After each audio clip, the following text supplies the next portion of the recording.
tema deste ano é o contínuo desafio de aumentar a qualidade na EAD. Os congressos da ABED estabeleceram uma tradição na discussão dos aspectos relacionados à educação aberta, flexível e à distância no Brasil.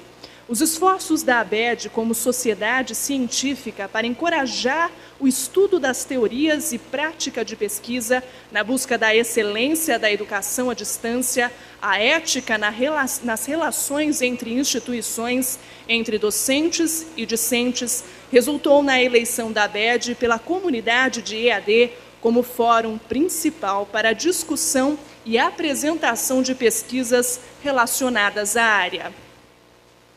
Convidamos agora para presidir a mesa e mediar este painel o professor doutor Luciano Sattler, pró-reitor da Universidade Metodista e diretor da ABED.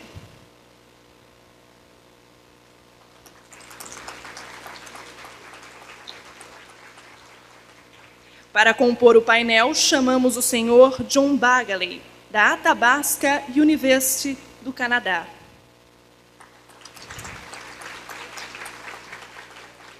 Convidamos também o senhor Stravos Panagiotis Chantopoios, da ABED, OCWC Brasil.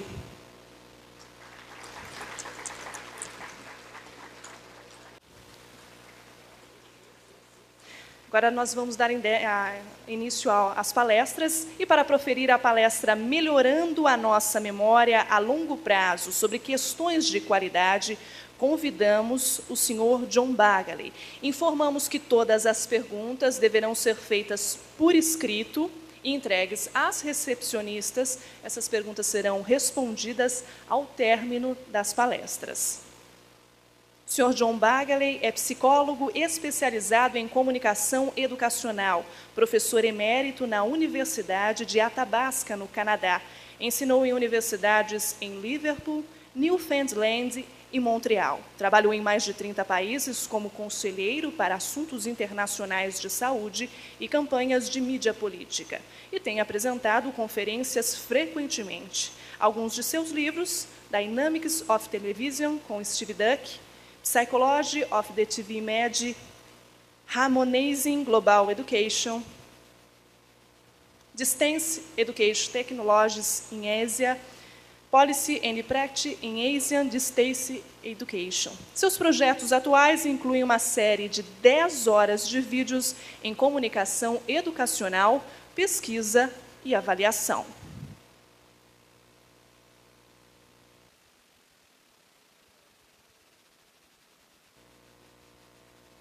Alô, boa noite. Boa noite, pessoal. Coragem. É uma alegria, uma honra poder estar aqui nesta noite para mediar essa mesa com dois palestrantes, tão renomados e com essa tradição que nós temos na educação à distância.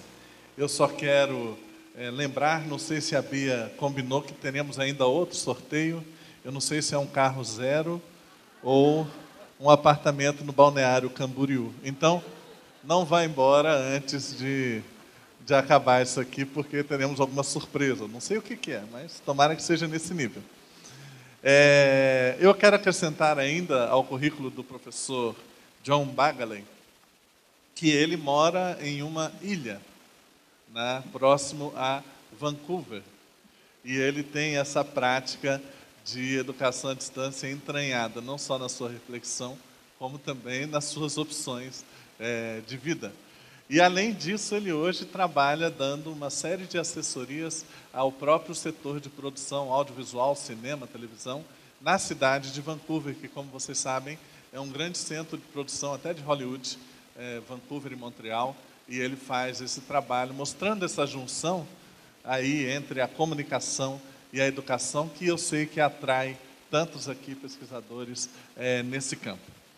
Então, nesse primeiro momento, nós teremos uma apresentação de até 40 minutos com o professor John Bagaley, seguida também por uma apresentação do professor Stavros, que eu farei alguns comentários em seguida. E aí, logo após, nós teremos uma abertura para as perguntas do plenário. Então, vou pedir ao professor Dr. John Bagaley para nos conduzir.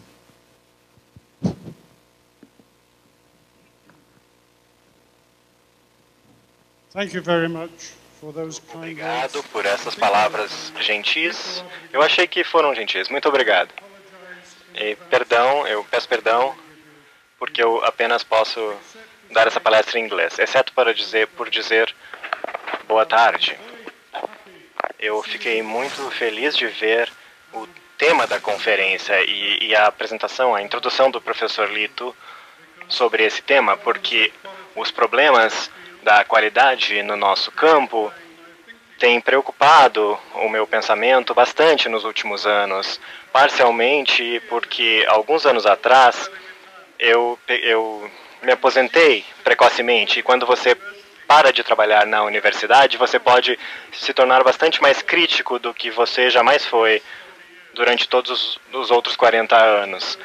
Existe uma síndrome chamada como o velho rabugento, com mau humor. Eu acho que isso é verdade, exceto que existem boas razões para isso, porque não importa muito se você ofende as pessoas criticando o seu trabalho, apesar de você sempre ter tido vontade de fazer isso quando você trabalhava com eles. Tem outro ditado que diz que você tem que ser muito legal com as pessoas com quem você trabalha, à medida que você vai subindo, porque você pode encontrá-los depois quando você está caindo. Mas quando você se aposenta, você nunca mais vai cair, você não vai mais encontrar essas pessoas. Então eu tenho pensado bastante sobre as questões envolvendo a qualidade no nosso campo da educação à distância. Eu estive no campo das tecnologias da educação por 25 anos em universidades tradicionais, e depois eu passei os últimos 15 anos da minha vida, da minha carreira, na Universidade de Athabasca, ensinando online. Eu queria aplicar todos os trabalhos que eu tinha feito com mídia para educação, eu queria aplicar no meu trabalho diário. Não apenas pesquisar e falar sobre isso. E eu cheguei a algumas conclusões. A minha apresentação nessa noite vai ser sobre esquecer, sobre esquecimento. Essa é a palavra que resume o que eu quero dizer.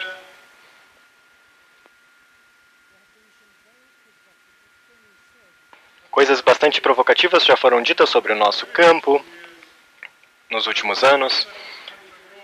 O professor Hunter Rawlings, que é presidente da Universidade Cornell, e agora é um membro fundador de um novo conselho chamado Conselho Global para o Aprendizado, fundado há 3 anos atrás, para criar, segundo eles, novos princípios sobre como ensinar à distância. E ele disse, há muito pouca boa pesquisa sobre as melhores formas de aprendizado online, e não existem bons estudos sobre o que constitui uma pedagogia online ruim. Agora, esse senhor é bastante bem distinto, e eu não acredito que a expertise dele se estenda ao nosso ramo da pedagogia à distância. Eu não concordo com o que ele disse, mas é interessante considerar se ele está certo ou porque ele pode estar errado. Outra avaliação foi publicada há alguns meses atrás, 3 ou 4 meses, em um grande relatório por estudiosos do MIT, e eles estavam estudando a educação online como um catalisador para a educação superior. E eles fizeram uma afirmação que a educação à distância existe nos Estados Unidos há mais de 100 anos, mas de 247 citações e referências, eles apenas citaram uma sobre o tópico da educação à distância por mais de 100 anos. E eles apenas se referiram à educação à distância 5 vezes, em 28 páginas. Em termos bastante gerais, sem entrar em específicos sobre os princípios estudados, por mais de 100 anos, eu pensei nisso porque as pessoas têm, há muitos anos atrás, elas houve uma oferta recente, alguns podem pensar, que levou o Vygotsky, o teórico do aprendizado social. Hoje, os estudantes e muitos dos escritores citam o Vygotsky em 1978 como oferecendo evidências sobre a sociologia do aprendizado social.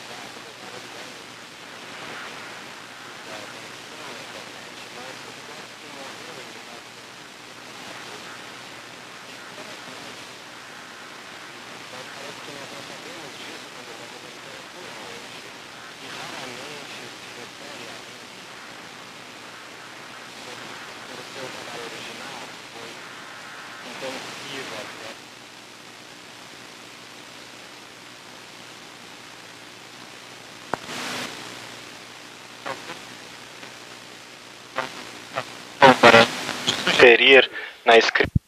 I believe that is largely the question. Modern miscitations even imply that Vygotsky's ideas are more recent and influenced by some of today's researchers. So there is something wrong, and I call this the Vygotsky effect. I just published an article which will be out in the Distance Education Journal in a week or so. It may be there now, I'm not sure. But the Vygotsky effect seems to preoccupy, seems to be a major problem for us in the literature, the academic literature of theory and practice in distance education. Various origins of online learning have been suggested in this new era.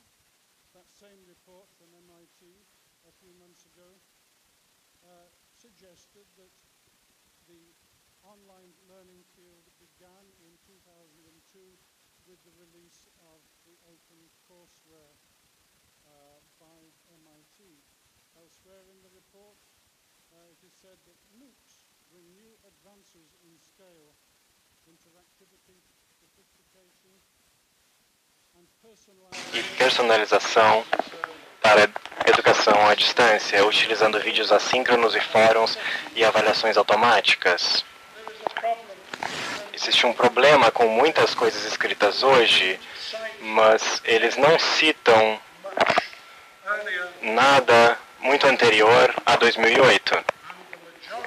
E a maioria das publicações publicadas em periódicos especializados em educação à distância sobre o aprendizado online, a maioria delas começaram em 2012, publicações sobre projetos em 2013, 2014, com muito pouca atenção à literatura tradicional do nosso campo. E não está correto dizer que o aprendizado online apenas começou na última década.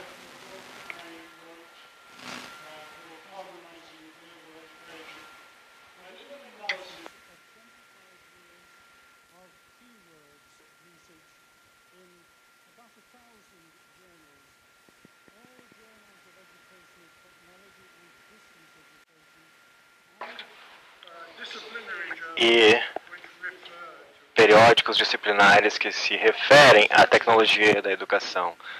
Esse não foi um trabalho tão difícil, porque pelos últimos 25 anos eu tenho recebido um periódico chamado Educational Technology Abstracts, que se refere aos resumos e às palavras-chave. Então, foi uma questão fácil para mim verificar essas questões sobre onde começou a educação à distância e o aprendizado online. E as referências mais precoces, elas começaram em 1934. Tem que tomar cuidado para não usar esse botão. 1995 foi o início da nossa era atual, da nossa fase atual na literatura, de acordo com essas palavras. De 95 a 99 havia um rápido aumento no uso dos termos web e online.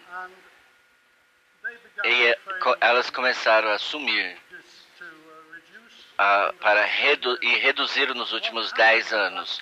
O que aconteceu nessa época foram palavras como online se tornou popular, como palavras-chave como televisão, vídeo e interatividade caíram precipitadamente a quase zero.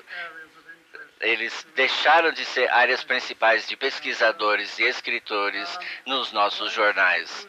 Palavras incluindo avaliação também caíram a um ponto muito baixo. Olhe a linha de baixo, que é qualidade, nunca saiu do chão, nunca se tornou em qualquer fase uma palavra-chave principal para artigos acadêmicos no nosso campo. Isso não para dizer que alguns bons livros foram escritos sobre a garantia de qualidade, apesar que aqueles livros não parecem ter sido escritos por pessoas que agora estão escrevendo os livros, os relatórios sobre educação online no mundo moderno. E aqui está apenas uma lista rápida de modelos de garantia de qualidade usados no mundo, muito detalhado. A maioria delas na Ásia é onde a maioria de alunos de educação à distância em mega universidades existem, e eu quero mostrar que apesar de que vocês sabem disso, vocês sabem esses números sobre educação à distância no Brasil, eu gostaria de lhes saber que eu também conheço esses números. Eu visitei o Brasil pela primeira vez em 1998 e fiquei impressionado pelo que estava acontecendo naquela época. E em 1995, 2002, 2005 e 2007, havia a legislação e desenvolvimento rápido que vocês conhecem, incluindo o estabelecimento do jornal. Isso foi antes do NUC, que o relatório do MIT sugeriu a começar a perceber. Todo o nosso trabalho é datado de lá. E é datado de mais antigamente ainda. 107 melhores práticas que foram recomendadas a universidades abertas da Ásia faz já há 20 anos. Aquelas melhores práticas têm uma longa história, e é isso que eu acredito que comanda o tema do evento, a longa história. Que eu tabulei aqui, a um homem que tinha o meu nome, William Chandler Bagley, mas ele não tem nenhum relacionamento comigo, mas em 1911 ele escreveu 3 livros de texto sobre a sala de aula e as práticas de qualidade de controle pedagógico que deveríamos estar usando. E veja o que aconteceu no decorrer dos anos 1911, a década de 20, 60, 65, em 87, e finalmente os princípios de desenho institucional começou em 2003. Muitos dos antigos princípios são perdidos no tempo. Parece que deixaram de ser importantes numa nova era. Bom, eu não acredito isso nem um pouco. Interação professor-aluno é uma prática que permanece constante durante os últimos 100 anos. As diretrizes e melhores práticas enfatizaram que a interação professor-aluno por 100 anos, ninguém jamais teve dúvidas sobre a necessidade de interação entre professor e aluno. Talvez isso seja porque o professor no início estava certo, não há bons estudos que constituem uma pedagogia online. E talvez esse seja o motivo que MOOCs ignora a interação aluno-professor. Eu quase peço desculpas por utilizar o termo MOOC. Eu não gosto. Penso que a primeira vez que eu usei foi numa sessão. Eu penso que eu sou a primeira pessoa a usar esse termo MOOC nessa interferência. Isso é sobre a interação entre professor e aluno. Há muitos cursos, interação é quase que impossível. Eles quase sugerem que não é mais um fator importante. E isso é parte da atenção seletiva aos princípios pelos quais estamos passando. Em 2000, cursos online abertos em massa já estavam abertos e sendo entregues em Ásia e em outros países. Em 2008, o novo termo MOOC deu aos educadores tradicionais a ideia de que educação online é novo. E já criticavam. Eles deram essa ideia que educação online é novo. É um novo acrônimo, então deve ser um novo campo ou algo. Eu não conheço nada sobre isso. E entre 2012 e 2016, como vocês sabem, os provedores de MOOC comerciais substituíram a interação professor-aluno com aprendizagem construído pelo que aprende. São fóruns assíncronos, os alunos dão nota ao trabalho do outro. Nós sempre criticamos essas ideias absurdas que uns consideram absurdos, mas esses conjuntos de ideias, será que são absurdas? Mas os alunos gostam quando sabem que os outros alunos vão dar nota ao trabalho deles. O professor Pavkin se ofereceu a isso, dizendo que na indústria do software, os interesses comerciais assumiram o nosso campo. E é isso que aconteceu nesse novo mundo de aprendizagem online, com a provisão de facilidades para MOOCs. É irônico para mim que os educadores baseados em campus tradicionalmente criticaram o ensino à distância por seus métodos impessoais e ainda agora estão usando os mesmos métodos em MOOCs a um nível muito maior em termos de personalização que eu conheço, que meus alunos da universidade jamais fizeram. Então, quanto foi esquecido? Um breve resumo de 70 anos de princípios.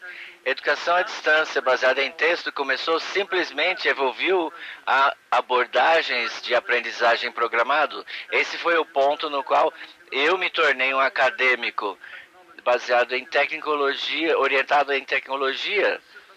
E de 1960 a 80, a produção de televisão educativa evoluiu de técnicas simples a desenhos de interação de tratamento de aptidão sutis. Tratavam fatores diferentes de alunos, tinham tratamento e métodos pedagógicos diferentes. Na década de 90, começou a evolução dos métodos online. Mas os desenhos dos MOOCs voltaram ao básico, aos princípios básicos, a princípios que eu classificaria como abordagens muito simplistas de cada novo que surgia. E hoje, desenhos mais sutis para tipos diferentes de alunos online na era do MOOC estão começando a evoluir.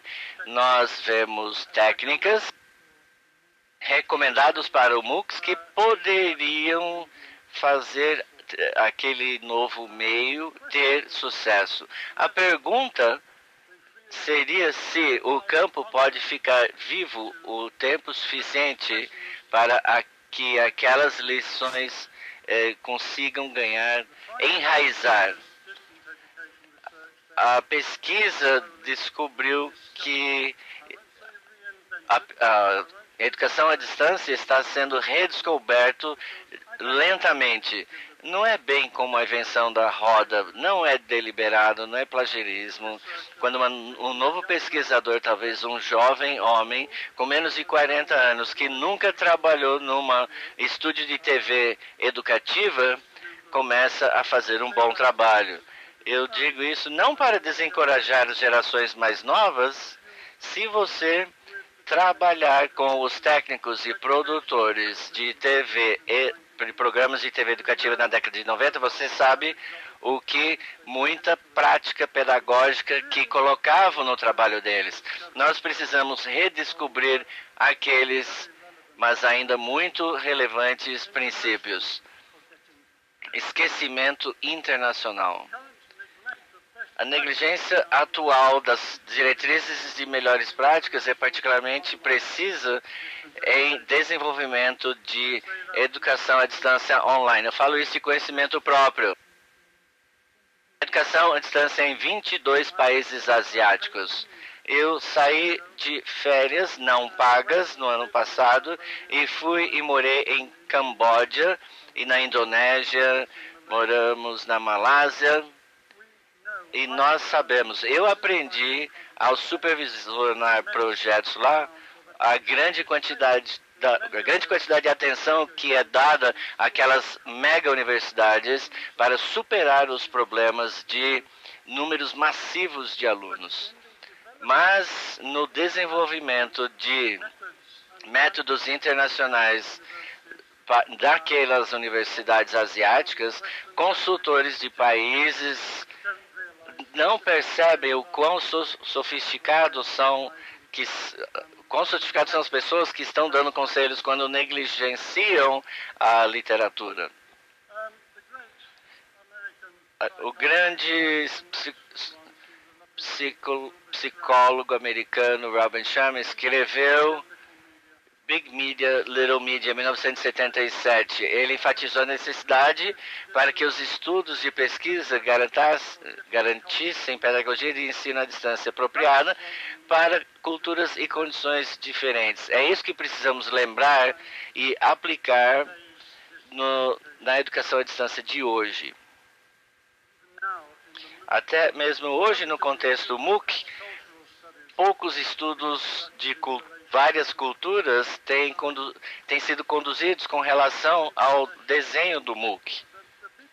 As pessoas que desenham MOOCs, se lhes perguntar, mostre-me seus dados, mostre-me sua pesquisa, a evidência que está fazendo que é pedagogicamente fundado, eles não têm.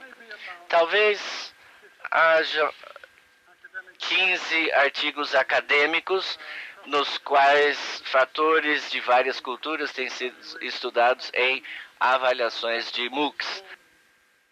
Isso é sempre universidade e específico a universidades e países. Não podemos generalizar o que funciona, a não ser que nós voltemos à velha literatura. Eu sugiro que atitudes públicas negativas com relação à educação à distância, que eu devo admitir existam, e que são muito fortes naqueles países asiáticos que eu visitei, tem atitudes negativas com relação à educação à distância, provavelmente não vão melhorar nessa situação, a não ser que lembremos aquelas situações antigas.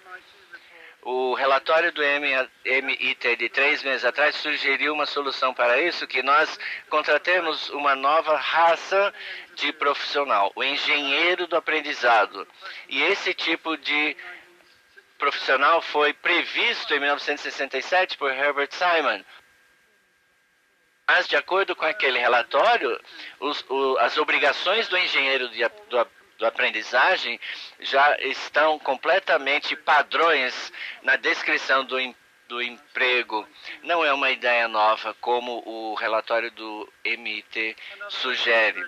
Uma outra recomendação é que grupos deveriam colaborar. Especialistas disciplinares trabalhando alinhados com especialistas nas ciências de aprendizagem mais amplos. Em 1967 eu vi até antes disso, mas se você é um novo leitor no campo, olhando o relatório do MIT, com toda a credibilidade daquela famosa instituição, você pensaria que essas são todas novas ideias e que a educação online acabou de ser inventado há alguns anos.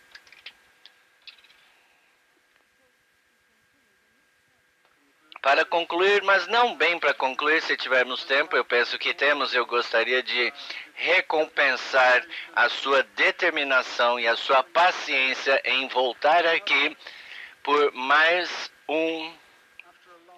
depois de um longo dia. Eu gostaria de recompensá-los por um vídeo que é de 4 minutos, que não é pretendido ser totalmente sério. Mas primeiro, eu vou lhes dar recomendações sérias de como talvez devemos monitorar a conferência para melhorar a memória de longo prazo nas questões de qualidade para a educação à distância.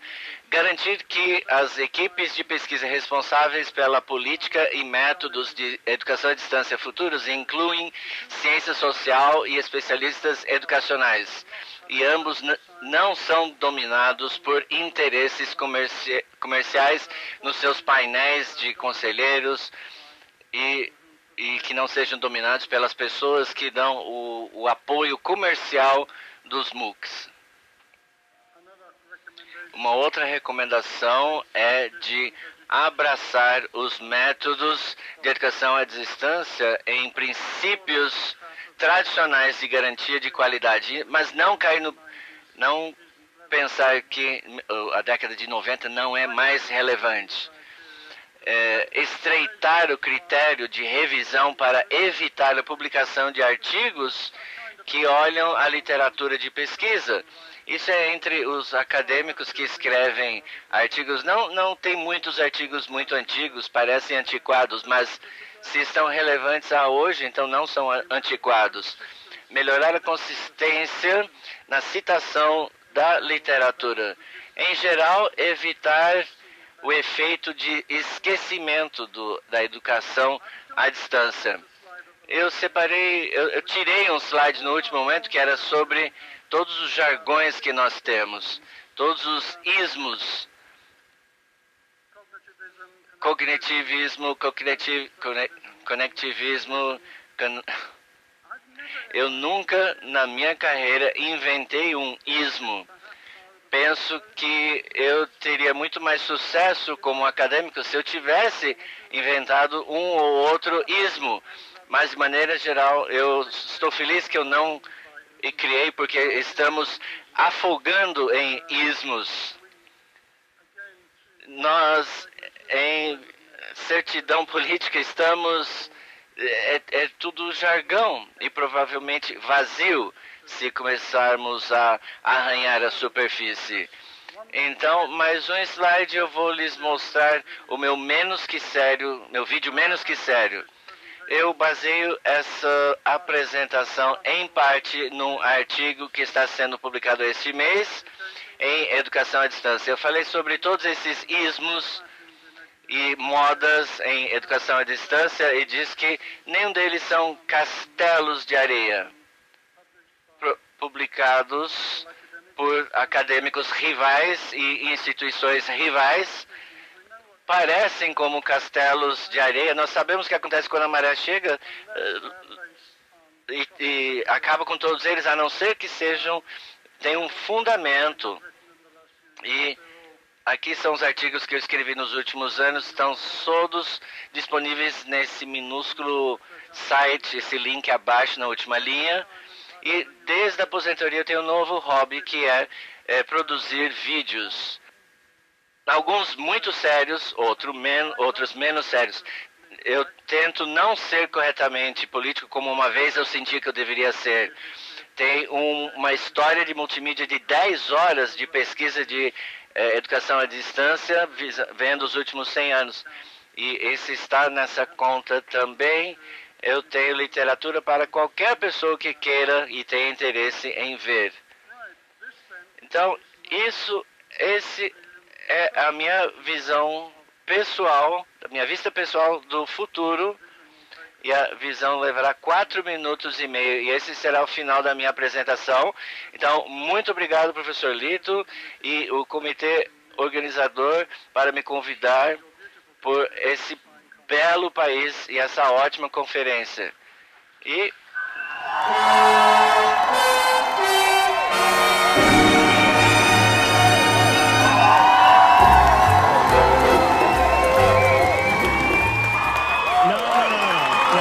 Welcome, welcome. This has been our first MOOC, and it's gone pretty well, hasn't it? As you know, the M in MOOC stands for a massive course, and it's certainly been that, with over 6,000 of you here in the amphitheatre and another 9.5 million of you online. O, of course, is for open, open-hearted, which is us learning and growing together in this new kind of MOOC, the massive open onstage cabaret. We've been using all the latest showbiz techniques in the course to overcome the drab, impersonal atmosphere usually associated with online education, including drum rolls, canned laughter, and slide whistle effects when I say something funny. Also, edited in audience reaction shots to suggest that everyone's happy and I'm really popular.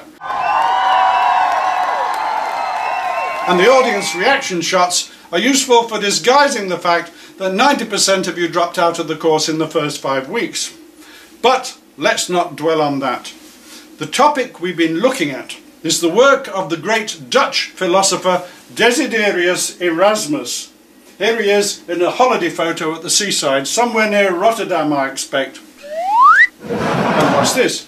It's a reminder of the famous phrase, Erasmus laid the egg that Luther hatched. Not literally, of course. That's just a fancy way that we historians have of describing how the ideas discussed in Erasmus's 1509 satire in praise of folly were picked up by the great Martin Luther in his 95 Theses on the Power and Efficacy of Indulgences, published in 1517. Well, that just about sums up what we've learned in the course. So now on to the exam. This is what we're going to do. As you came in the theatre, you were given an envelope containing a pencil and a set of questions. Open it now, please. And those of you taking the exam online, you can click on the questions button at the top right hand of your screen. You have 20 seconds to answer the questions, which are all multiple choice, so it shouldn't take you any longer than that. Start now, while I keep the atmosphere upbeat. I've got a clock that wakes me every morning for my train. I've got a call that gives me warning when it's going to rain. Time's up. Hand your paper to the person on your right, and if you're on the right end of a row, run round to the left end and give your paper to that person. Next, score your neighbours' responses and add them up, and give them back to the person on your left. And if you're on the extreme left, oh, never mind. Good. You'll hand your paper in at the door as you leave, and everyone with at least one correct answer, like what your name is, will get a certificate confirming your 3 course credits. Questions? How do I know my neighbours marked me correctly? Trust, my friend. Open-heartedness, remember? Could he have marked me wrong on purpose? Nah. Enough questions. Let's celebrate the end of exams.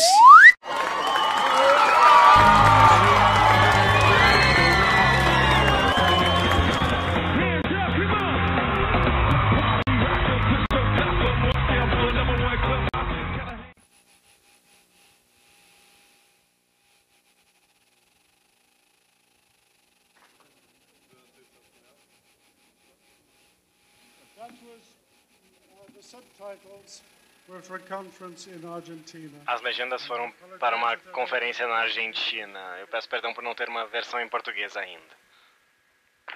Teremos essa versão em português muito em breve, com certeza. Eu creio que é uma prova, né, de como que você torna didática uma posição crítica bem abalizada em termos teóricos e de experiência. quando a gente assiste um filme preparado com esse carinho. Congratulations.